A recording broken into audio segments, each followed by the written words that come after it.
Moje ime je Žan Papič in sem star okroglih 30 let. In odkar sem se rodil v mestu Ljubljana, nekdo še posebej skrbi za vas, drage meščanke in meščani. Naprimer, da ljudje ne parkirajo ravno tam, kamor se jim zljubi.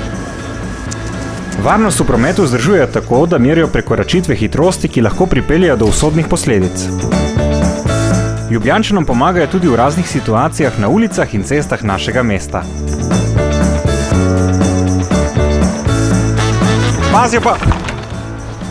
Pazijo pa tudi, da kolesarji ne postavljajo hitrostnih rekordov v centru mesta in sprehajalnih poteh. Skrbijo in spodbujajo meščane, da pazijo na red in čistočo v mestu. In odkar sem se rodil, skrbijo za red, solidarnost in varnost v našem mestu. Mestno redarstvo je skoraj tako kot jaz. Z vami že 30 let. Mestno redarstvo Ljubljana. Tukaj za vašo varnost in dobro počutje. Že 30 let.